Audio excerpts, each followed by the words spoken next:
We're going to calculate the stock price of Canadian utilities.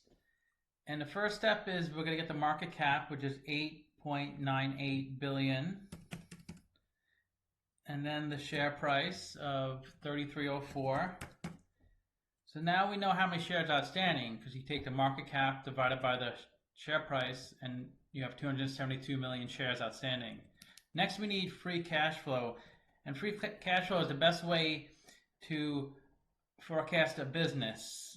Is you estimate future free cash flow and then you discount those dollars back to current value. And that's what we're going to do in this video. And that's how a traditional DCF model works. And we get 4 years of that. And next is net income. So we got to go to the income statement. And then pull in net income. It looks like it's rising each year, which is a good sign. And then last is revenue, and that's been up and down.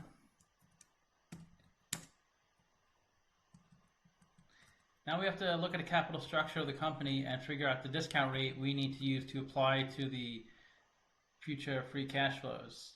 So the interest expense on a debt is $500 million. And then let's see how much debt they have. We'll go to the balance sheet, the liabilities section. The current debt is $158 million. That's due within 12 months. Long-term debt is due after 12 months, is $8.8 billion. So they pay 5.38% interest on the debt, but interest payments are tax deductible. So let's find out their effective tax rate.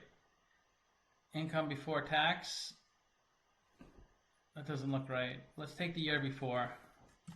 Sometimes the income statement, the numbers don't always coincide with the current year, so you might have to look at previous years. So they pay 26% in taxes, so the cost of the debt is 4%. And they have 50% of the capital structure is debt. That's not a great sign. You don't want to have too much debt, or you may not be able to pay it.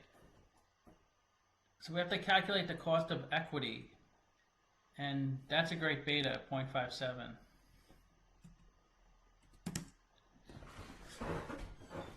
So equity is 6.7% and debt is 4%.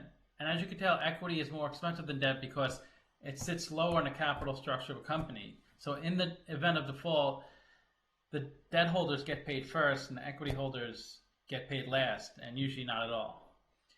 So the WACC is a blend of the equity and the debt, and that's what we're going to discount the cash flows by, the 5.34% WACC.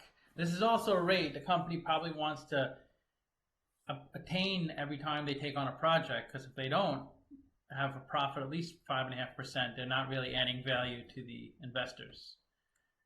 So let's look at the estimated free cash flows. That's for 4 years. Then we do a terminal value, which is all the years after year 4. And we discount that back to today's values.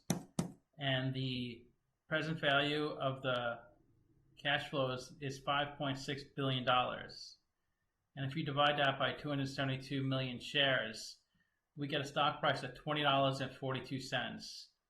So according to the model, it's a sell because the stock is trading at 33. It's trading at a 62% premium.